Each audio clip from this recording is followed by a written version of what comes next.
আমার গৌর হরির ভাবদশা দর্শন করেছেন। ধরার মাঝে অধরা বাবা, গৌর হরি ধরার মাঝে অধরা, তাই না? গৌর হরির ভাব বোঝা বড় যায়, গৌর হরির ভাব বোঝা বড় যায়। বোঝা কি যায় না? বোঝা যায়, বোঝা যায়। কিন্তু বাবা গৌর হরির ভাব বোঝা যায়, কিন্তু কারা বোঝে? আমার মহাজন বললেন গৌর হরি এই যে ভাব, নীতি প্রতিদিন নব ভাব, নীতি প্রতিদিন নব নব ভাবের উদয় হয়, নতুন ভাবে ভাবিত হয়ে গৌর হরি উন্মাদ হয়ে ওঠে। কিন্তু বুঝে কারা বাবা? আমার গুরু গোসাই বলল রসিক যারা বুঝে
ঠান্ডা, আপনার মধ্যে আগুন নেই, সব ঠান্ডা হয়ে যাবে।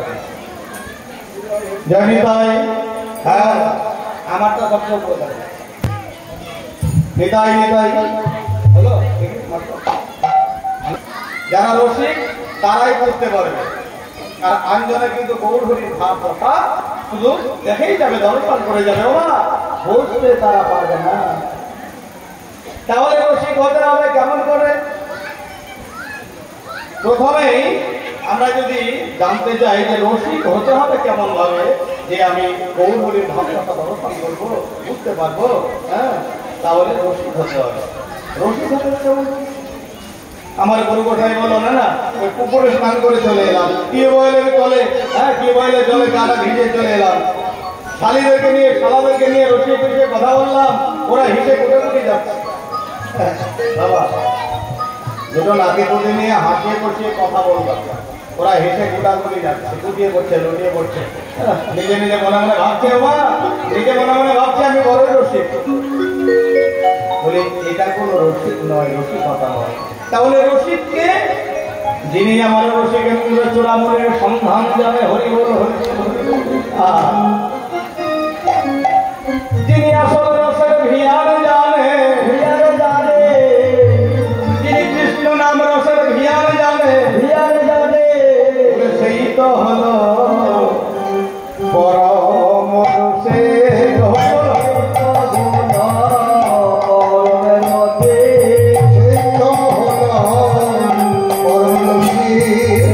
কৃষ্ণ নামে রসের ভিয়ার জানে, ওমা সেই তো হলো পরম রসিক।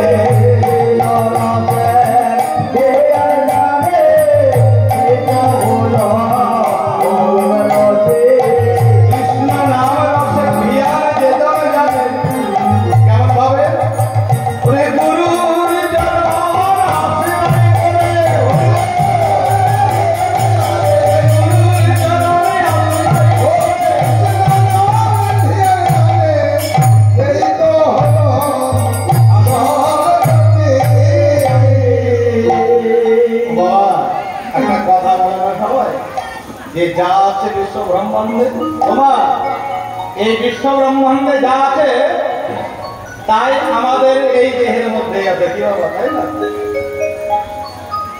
তাহলে ওই যে সিংহাবেনু মুরলী, আমাদের এই 14 পাওয়া দেহটা, তাই না? এই 14 পাওয়া দেহটাই হলো সিংহাবেনু মুরলী, তাই না? তাহলে এই যে 14 পাওয়া দেহটা, এই সিংহাবেনু মুরলী যে বর্তমান, এটা বাজাতে হবে, না বাজালে তো পারবে না। আমি কি পারবো বাজাতে? সবাই কি বাজাতে পারবে? শিখতে হবে। গুরুর দুয়ারে গিয়ে এই দেহের সিংহাবেনু মুরলীটা বাজানো শিখতে হবে। আর যদি না শেখা হয়, গুরুর চরণ আশ্রয় না করা হয়, তাহলে বাবা আমি বাজাতে পারবো না। পারবো কি? গুরুদেব মন্ত্র দেয় আমাদের কর্ণকুহরে। গুরুদেব আমাদের কর্ণকুহরে মন্ত্র দেয়, উচ্চারণের মাধ্যমে। ওই মন্ত্রটা আমাদের হৃদয় জমিনে গিয়ে ঠাঁই নেয়, হৃদয় জমিনে যায়। দেখুন, হৃদয় জমিনে যখন এই কৃষ্ণ নামের বীজটা গেল, কৃষ্ণ নামের বীজ অঙ্কুরিত হলো, যুগল পল্লব হলো, বৃক্ষ হলো। কিন্তু ওই যুগল পল্লব বৃক্ষ হওয়ার পরে ওই কৃষ্ণ নাম বৃক্ষে ফুল যদিও ধরো, বাবা তাতে ফল ধরো না, ঘরে ঘরে কেন? ওই যে আমাদের একটা আমরা এক জায়গায় আমাদের অটুট থেকে আছে। অটুটটা কি না, দীক্ষা নিলাম, তোমা দীক্ষা হয়েছে না, দীক্ষা নিয়ে শিক্ষা নিলাম না। দীক্ষা নিয়ে যদি শিক্ষা নেওয়া না হয়, তাহলে বাবা কি হবে? এই যে অঙ্কুরিত হলো না কৃষ্ণ নামের বীজটা, কৃষ্ণ নামের গাছটা হলো বটে, কিন্তু ফুল যদিও হলো, ফল হলো না। কেন? রক্ষণাবেক্ষণ হয়নি, সেবা পরিচর্যা হয়নি ওই গাছটার প্রতি। বাবা এই যে আমরা গ্রীষ্মের ধান লাগিয়েছি, গ্রীষ্মের ধান লাগিয়েছি, তো সময় মতো চাপান সার দিই, প্রয়োজনে কীটনাশক বিষ দিই, ঠিক সময় মতো সেচ দিই, জল দিই। তারপরে সেবা পরিচর্যা করার পরে আমরা সুলভ ওই ধানটা, ভালো ধানটা পাই। আমি ধান পুঁতে এলাম জমিতে, কি বাবা 100 দিন পরে কাটারি নিয়ে গেলাম, কাস্তে নিয়ে গেলাম ধান কাটার জন্য, ভালো ধান পাবো? তাহলে রক্ষণাবেক্ষণ করতে হলো, বুঝতে পারছেন তো? ওই ফসলটাকে সেবা পরিচর্যা করতে হলো, মোট কথায় যত্ন করতে হলো। আর যত্ন যদি না করা হয়, তাহলে ভালো ধান পাওয়া যাবে না, ভালো কি পাওয়াই যাবে। তাহলে এই যে আমাদের দীক্ষা, হরিবল হরিবল, আমাদের এই দেহ হৃদয় জমিনে কৃষ্ণ নামের বীজে বপন করলো,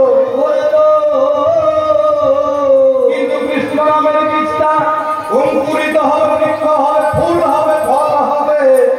তাকে রক্ষণাবেক্ষণ করবে কে? রক্ষণাবেক্ষণ করবে আমার শিক্ষা গুরুর নাম মন্ত্র, শিক্ষা গুরুর মন্ত্র, শিক্ষা গুরুর মন্ত্রটাকে রক্ষণাবেক্ষণ করবে। আর না হলে কি হবে বাবা? বীজটা ভালো ছিল, বলে না, গাছ যদি হয় বীজের জোরে তাতে ফল ধরে না। বীজটা ভালো ছিল তাই গাছ হলো, কিন্তু তাতে ফুল হলো তো হলো, তাতে ফল হলো না। কেন? ওই যে রক্ষণাবেক্ষণ মানে শিক্ষা গুরুর মন্ত্র দেওয়া হয়নি। তাই দিনে দিনে শুকায়ে যাবে,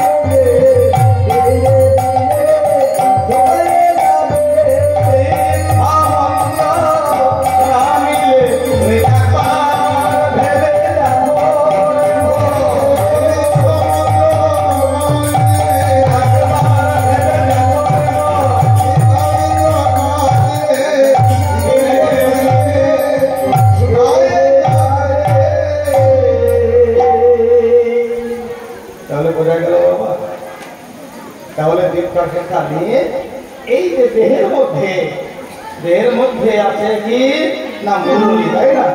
এই মুরলীটা বাজবে, তাই শিব শিক্ষার লাগি এলেন আমার গৌর হরি, তাই না? এই কলিযুগকে শিক্ষা দেওয়ার জন্য গৌর হরি এসে কলিতে এই যে লীলাটা বংশ শিক্ষা এখানে আজ আমার গৌর হরির নবভাবের উদয় হয়েছে। নবভাবের উদয় কি বলছে? সমরি পুরব লীলা গৌরাঙ্গ রায়,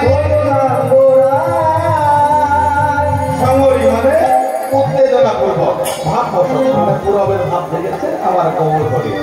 তাই কি করছে? মুরলী শব্দ করি বদন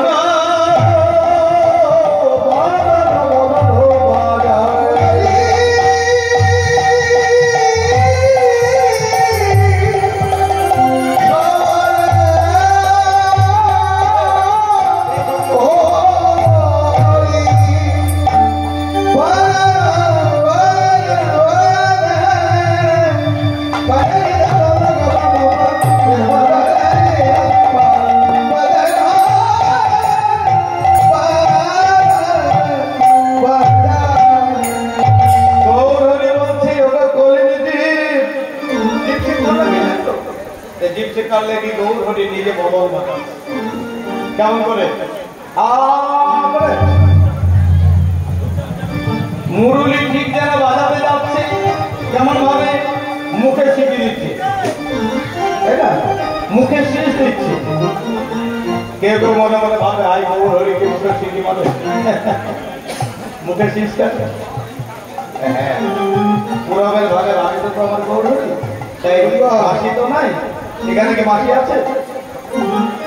মাসি নাই, তাই মুখে শীষ কাটছে। ওই শীষটার সুর কেমন? ওই সিটিটা বা শীষটার মধ্যে কি বলতে চাইছে?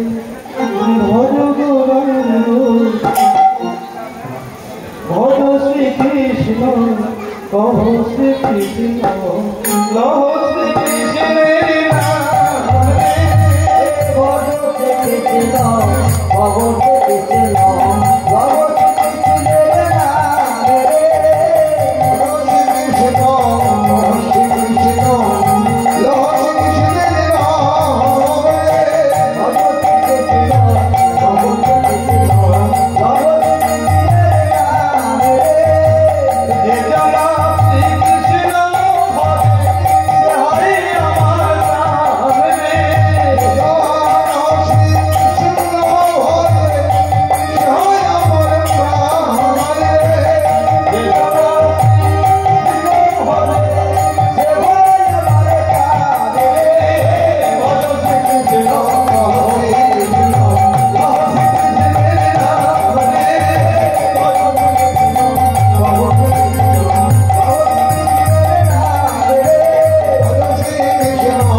বদন বাজাবে,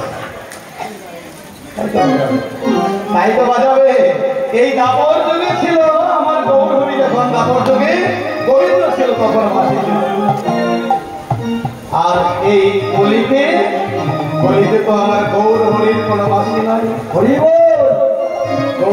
গৌর হরির হাতে মাসি নাই, তাই মাসি নাই নাই বদন বাজার। সেই গোবিন্দই তো আমার গৌর হরি। এসেছে ক্রোধের বাঁকা কালো সখা দেবিয়া আমাদের নদিয়ায়। এসেছে ক্রোধের বাঁকা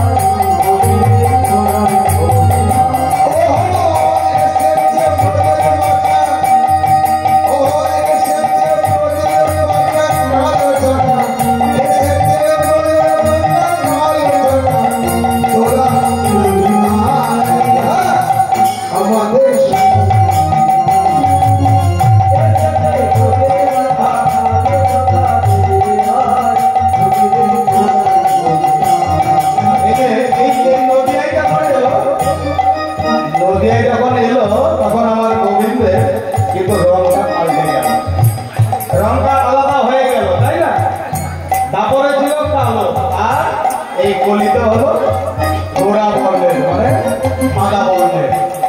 ও তাদের কালো ও তাদের কালো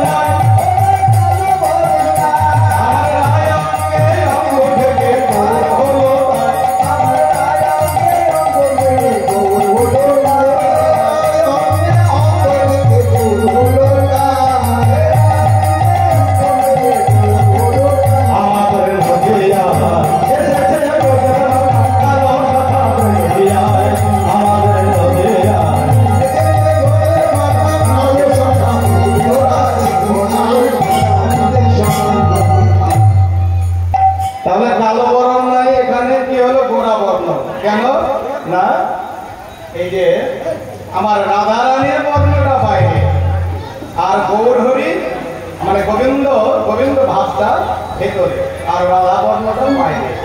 তাই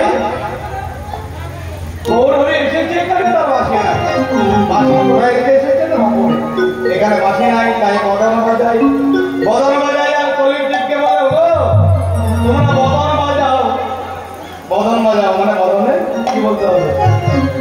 হরি কথা কৃষ্ণ কথা বলতে হবে, ওইটাতেই তো আমরা বিরোধী।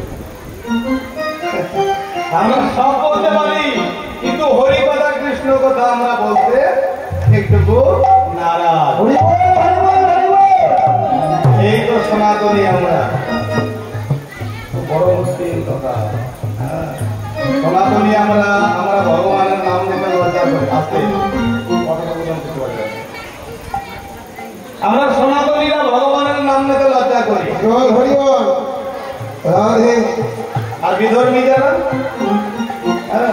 ইসলাম বলবে আল্লাহর নাম, খ্রিস্টানরা বলবে যিশুর নাম, গড বলবে, বৌদ্ধা খ্রিস্টান বৌদ্ধ শিখ যাদের যাবে ভগবানের নাম নেই, তারা নিজেদের যে পিতা তাদের নাম নেই, ধর্মপিতা ধর্মগুরু তাদের নাম নেই। আর আমরা সনাতনীরা ভগবানের নাম নিতে একটু পিছিয়ে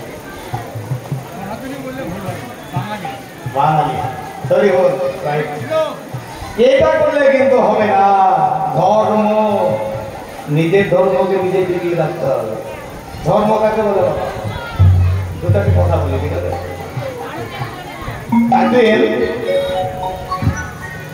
বাবা বাংলার এক শিষ্য বলছে, বাবা ধর্ম কাকে বলে? বলছে সারা ধর্ম কাকে বলে জানিস না? মানে রামকৃষ্ণ, বামা কাবা, তারপরে ভবা পাগলা, এদের এরা ওই সব সময় সালা সালা বলে কথা বলতো, জানো তো বলো? ওদের সালা ধর্ম কাকে বলে জানিস না? ধর্ম বানানটা কি? একটা তালপাতার মধ্যে লিখে দেয়, মানে তখন এই তালপাতা বা হরকা পাতার উপরে লেখা, তাই না? এবার লিখলো কি ধর্ম, তখন ডবল ম ছিল, ধর্ময় নয়ের ধর্ম। ওদের লিখ, এবার লিখলো ধর্ময় নয়ের ধর্ম। ওইভাবে লিখলে হবে না, ওইভাবে লিখলে হবে না। তাহলে কেমন ভাবে একটু আলাদা আলাদা করে লেখা, ভেঙে ভেঙে লেখ, সঙ্গে শেষ করে দেয়। তাহলে কেমন ভাবে বুঝতে পারছি না। আরে দুটো দুটো করে অক্ষর ভেঙে দে না। তো ওই শিষ্য করলো কি, তালপাতার উপরে লিখলো ধর মম। বুঝা গেল? এবার বাবা বাংলা বলতে কি লিখি? লিখলাম ধরো আর লিখলাম মম। ধরো মানে কি? ধরে থাকা, ধারণ করা, ক্যাচ করে রাখা, তাই না? মম মানে নিজেকে। তাহলে এবার ভবা বাংলা বলছে, তাহলে নিজেই উত্তর পেয়ে যাবি। এইবার দেখ আর বল, তুই কি লিখলি? ধরো মম, নিজেকে ধরো, তাই না? ধরো মানে ধরো, ধরে থাকো, ধারণ করো। মম মানে নিজেকে, নিজেকে ধরে রাখার নাম। নিজেকে ধরে রাখার নাম হলো ধর্ম, তাছাড়া নিজে নয়। কিন্তু আমরা নিজেকে, নিজের আচার আচরণ সেটাকে ধরে রাখতে পারি না। আমরা বলি কি, বয়স যখন হবে, সময় যখন হবে, আমরা ঠিক যাবো, গুরুত্ব হবে। এখন তো সময় হয়নি, কিন্তু আমরা একবার ভেবে দেখি, যদি আমরা যে কোনো দিন চলে যাই, যে কোনো দিন যদি চলে যাই তাহলে আমাদের মন্ত্র নেওয়া আর হবে না। সহায় সম্পদ ভয় সকলের ঘুটাই কাল, আয়ু যেন শৈবাল নীল। আয়ুটা হচ্ছে শৈবাল চক্রে যেমন জলবিন্দু লেগে থাকে, যে কোনো কারণে ছড়িয়ে পড়ে যায় সরোবরের জলে আর অস্তিত্ব থাকে না, ঠিক তেমনি আমাদের এই আয়ুটা যতক্ষণ শ্বাস ততক্ষণ রাতের বেলায় আমরা ঘুমাই, তাই না? রাতের বেলায় যখন আমরা হরি বলে ঘুমিয়ে পড়ি, জাগলে সকাল আর না জাগলে পরকাল। তাই বলছে আমার গৌর হরি, বলের জীব তোমাদের এই বদন খানা বাজাও যেমন আমি বাজাচ্ছি। বলো হরি বল হরি বল হরি বল হরি বল।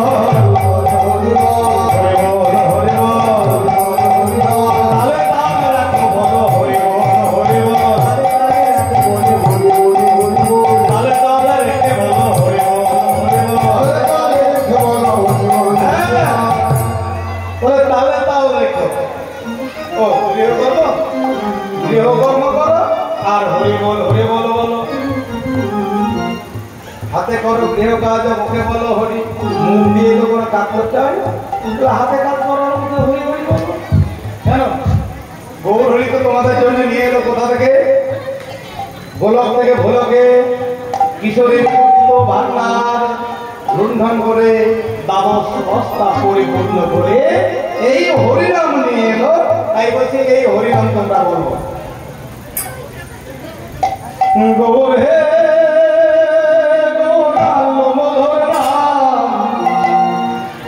যে নামেতে মত হয়ে পাগল ধারা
সিংহা বেলুর মতো করে তাকে মদন বাজাচ্ছে।